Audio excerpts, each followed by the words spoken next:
Hello guys, magandang umaga sa inyo. Welcome sa ating vlog. So, ngayong araw na ito ay maaga tayong pumunta sa Provincial Agriculture Government Office o tinatawag na PAGO. Tinawagan nila ako dahil bibigyan din daw nila ako ng vegetable gift. So, ito na nga guys, at may nag-assist tayo at binigyan tayo ng mga vegetable gift. So, napakarami nito at meron ditong mga kung ano-ano, red lady papaya, mga kamatis, may mga pangalan ng mga kamatis, kunyari Jezebel, at mga katulad nito, mga iba't ibang gulayin. So, matotal ay natutuwa tayo at tayo ay at least nabigyan pansin pagkatapos ng validation ng PAGO. At sinabi nila sa akin, maaari din daw tayo mag-request ng mga gardening tools na pwede natin magamit sa farm. Na-video ko or na-vlog ko yung pagpunta ng mga taga-PAGO sa farm natin para i-validate talaga nila na tayo ay isang legit farm na kung saan nagpa-practice ng natural farming. Hindi natin masabi na ang farm natin ay organic dahil sa tayo ay hindi pa certified. So guys, ito nga, paglabas ko dito, naabutan natin ng ibang mga farmers na nag-iintay para makaformulate sila. So shout out sa provincial government led by government. Sa PAGO or Provincial Agriculture Government Office sa Kapitolyo. So namigay sila ng ilang piraso na vegetable gift. So marami sila ibinigay at ipinakita ko sa vlogs kahapon. So ngayong araw na ito ay tayo nandito sa farm. So happy birthday Mama Mary. So ngayon ay holiday, kaya ito na yung panahon ng ating pagbawi sa ating mga halaman. Napakaganda ng ating araw at ang sikat ng araw ay talaga nagpe-penetrate sa ating mga halaman, kaya ito tuwang-tuwa dahil sa tag-ulan nga ngayon at hindi naman na talaga araw-araw umuulan, pero may umuulan pa kagabi kaya basang-basa ang lupa at gustong-gusto ito ng mga halaman. So ngayong araw na ito, isamahan niyo ako, aakyat tayo dun sa taas, dun sa mga nilinisan ni Mang Dario ng yung mga balit 2 years old ngayong January nating mga lansones, lungkong lansones. So sa ngayon ay wala pa tayong bumubunga na lungkong lansones. Ang mga napapakinabangan natin ay ang mga cash crop. So si Mamang Dario ay lumabas at dinadala niya sa ating kay Aling Baby ang ating ang 4 na sako ng ating mga saba na saging.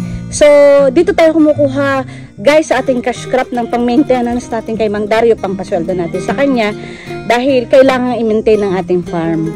So talagang it takes time, effort, passion ng isang farmer ang pag-maintain ng farm at napakamahal. Kung walang susuporta ng mga cash crop ay mahirap talaga makasurvive.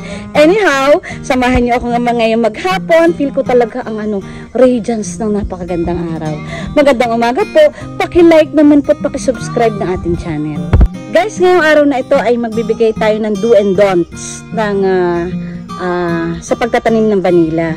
So, sa loob ng 5 taon na dinala ko ang vanilla ng end of 2016 nung ako ay nag-resign sa corporate sa Papua New Guinea. So, hindi muna tayo nagpabunga. Instead, tayo ay ilang piraso lamang ng cuttings ang dinala natin at shout out kay Casey, ang aking housemary na naghanap talaga ng pinanimulan naming vanilla. So, naalala ko siya, talaga siya ang naglilinis, siya ang naglalabas sa akin nung ako ay nagtatrabaho sa Papua New Guinea. At shout out din sa aking honey, kay Lim. Lim, ito na ang ating farm. Ito ay inire-ready ko para sa retirement nating dalawa. At hopefully, kapag tayo pareho nag-retire, ay ma-enjoy natin ang panahon na kung saan ay magiging masaya tayo dahil sa mga itinanim natin dito sa farm. Anyhow, bibigyan ko kayo ng tips at saka yung mga do and don'ts sa pagtatanim ng vanilla. So, marami akong mga pagkakamali guys. Kaya ibibigay natin ang vlog na ito para magkameron kayo ng information sa pagtatanim ng vanilla. So guys, itong vanilla planifolia na ito, ang variety niyan ay planifolia ay 3 months natin itinanim bago magtag-ulan. So, ito siya. So, number 1 tips natin, isa sa tip ko sa inyo, sa pagtatanim ng vanilla, dapat ito ay hindi dapat nakalapat sa lupa. Kasi mabubulok yung kanyang cuttings kapag naapektuhan siya ng mga fungus. So, napakahalagang bagay na atin itong malaman na ang vanilla pala ay isang orchids at ito ay hindi directly tinatanim sa lupa. So, ang ugat lang niya ang dapat nasa lupa. So, mahalagang bagay din na maglaan tayo ng mga yung pinakang base natin at ang pinakang paborito ng vanilla ay ang mga bunot. So, eto dahil tayo naman ay maraming mga bunot sa mga kapitbahay din namin, tinatapon lang nila at meron din tayo namang on-produce na mga coconut. So, ito ay nilalagay natin. Itong vanilla planifolia natin ay medyo huli na natin nung napadami. So, kaya ang unang-unang bumubunga natin ngayon ay ang mga vanilla. Ulit ko guys, ang vanilla ay hindi directly tinatanim sa soil. At instead, kailangan siya ay may base. Ang ginagamit natin ay ang mga twigs, dried twigs ng mga puno gaya ng mga kakawate. Nilalagay natin yun para huwag lumapat sa lupa ang ating mga vanilla. Ito guys ay 3 months old na itong vanilla natin na ito at may healthy siya. So, intayin natin ito na tumaas ang tumaas hanggang sa siya ay ma-achieve niya ang kanyang 3 years. At saka natin siya umpisahin pabungahin after. Okay, pangalawa guys na gusto kong ibahagi sa inyo ang pagkakamali ko nung ako ay nagtanim ng vanilla ay ang proper spacing. So, kailangan ay at least 2 meters ang space na ibibigay mo dito sa vanilla na ito. Makikita nyo dito, ito yung mga kulang pang information ko noon at nalaman ko lamang through experience na kailangan pala ay may proper spacing ang vanilla. So, dapat at least 1.5 to 2 meters away dapat ang bawat puno. So, makikita niyo dito masyadong dikit-dikit at ang disadvantage dito kapag ito ay masyadong dikit-dikit ay hindi siya makakuha ng proper nutrition galing sa araw at sa hangin. At ito ay isa sa aking pagkakamali. Kung uulitin ako way back, kailan ko ba ito nanim ito? 3 years ago na kulang pa ang aking kaalaman, ay magbibigay ako ng at least 1.5 to 2 meters away ang spacing ng bawat isa sa aking mga vanilla. So, yun ang pangalawang tip ko guys. Pangatlong tip ko guys ay dapat ang vanilla ay may properly ventilated siya dapat, and at the same time ay dapat siya ay well shaded. I mean, dapat ay iisipin ninyo na ang vanilla ay dapat ay makakuha ng ang ratio ay 60-40. 60% siya na shaded at 40% siya na naaarawan. So, sa case dito, ay nakita nyo masyadong dikit-dikit ang ginawa ko dito sa aking traditional way ng pagtatanim ng vanilla. So, ang ginamit ko dito, ang pinakang host plant niya ay kakawate. So, kailangan lagi akong mag-trim. Dahil ayaw ng vanilla ng madilim. So, kailangan lagi ako nagpo-prone ng ating kakawate. At dahil diyan ay kapag lagi mo kasing prinon ang kakawate, ito ay namamatay o nabubulok. So, yan ang dapat iwasan natin. So, number 3 tips ko sa inyo ay kailangan mag-provide kayo ng enough shade. Pwede naman yung non-traditional ang gamitin natin. Ang paggamit ng mga hindi kakawate ang gagamitin mo, kundi yung yung semento na customized dito para sa ating vanilla. Pero magpro-provide ka ng net na kung saan ay hindi mabibilad ang ating vanilla. So, yan kasi itong vanilla ito ay very sensitive sa init. Ayaw nila ng sobrang 100% na naiinitan. Pero gusto nila at least kung hindi nyo makaya ng 60-40, at least 50-50. 50% na naaarawan at 50% sa maghapon na hindi naaarawan. So, sa mga nag-i-start ng pagtatanim ng vanilla, napaka-importante ang paglalagay ng shade. Pangatlong tip ko guys ay dapat ang vanilla ay may properly ventilated siya dapat, and at the same time ay dapat siya ay well shaded. I mean, dapat ay iisipin ninyo na ang vanilla ay dapat ay makakuha ng, ang ratio ay 60-40. 60% siya na shaded at 40% siya na naaarawan. So sa case dito ay nakita nyo masyadong dikit-dikit ang ginawa ko dito sa aking traditional. So sa pollination naman, ang so after 3 years na maitanim mo ang vanilla, ikaw ay mag-ready na ito ay bubulaklak. Kung ito ay sapat ang nutrisyon na ibinibigay mo sa kanila. So, ginagawa nga natin, nag-alaga tayo ng vermiworms para meron tayong pang-suporta dito sa ating vanilla. So, ang vanilla ay bubulaklak yan after 3 years. Yan ay para sa vanilla tahitensis. Wala pa tayong experience guys sa vanilla planifolia na kagaya ng hinihipo ko ngayon.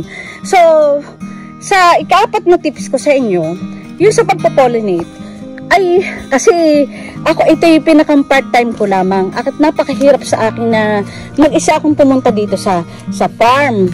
So, ang ginagawa ko nun during the March, April, May, kung ano available time lamang ako pumupunta. Ang balang pinakang cut-off ko ay alas 12.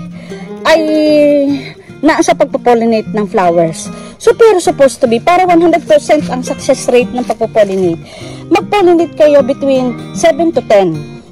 Ay, ewan ko, pero yun ang pinakang nakita kong malaking chance para magtuloy-tuloy ang bunga kapag pinollinate mo yan.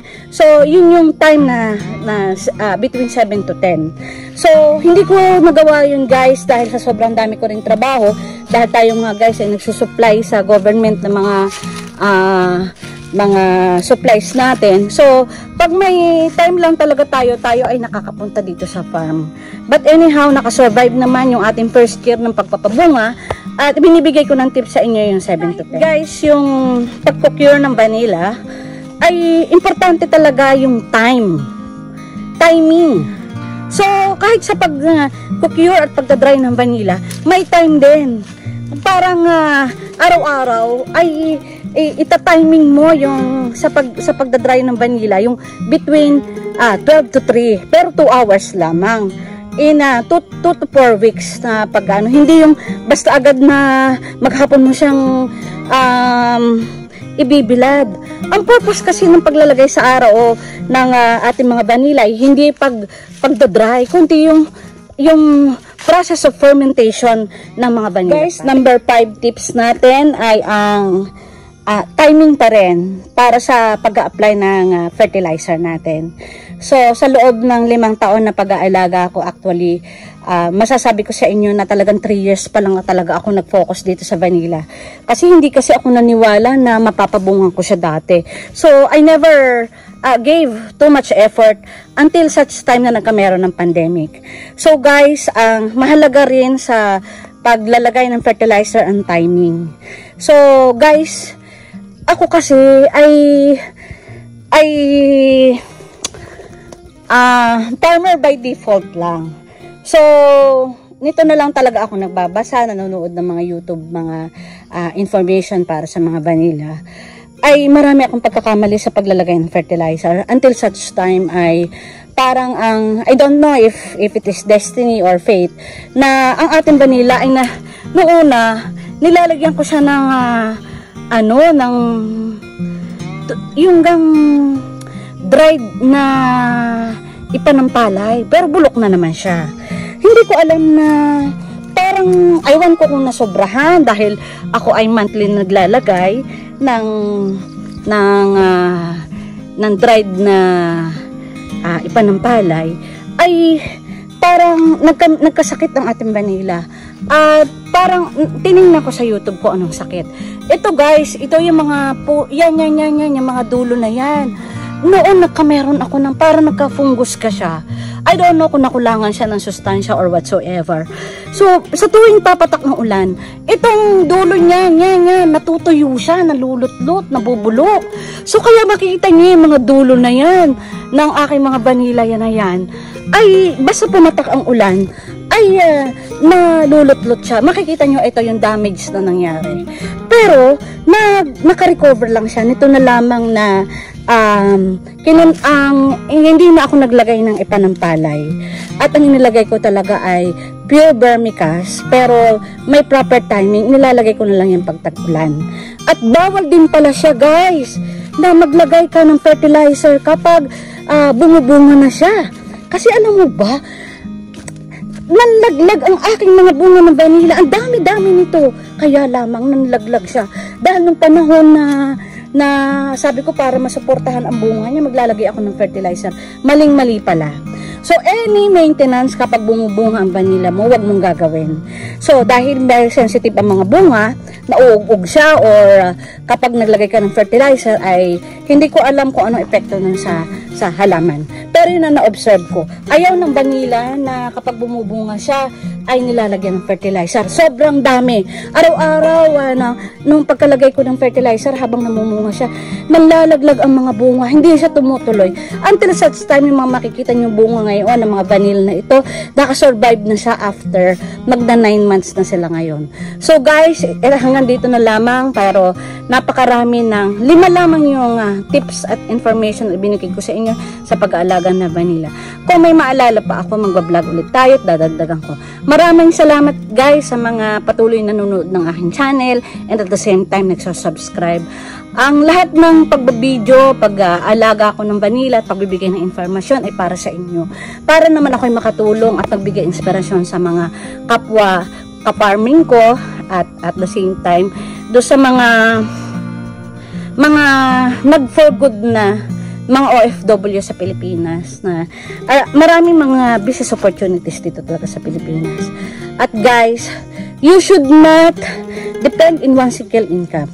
Ito guys, sa aking pagpa-farming na ito ay isa lang ito sa aking pinagkakakitaan. At marami akong pinagkakakitaan gaya ng stock market, ako ay nag-trade din.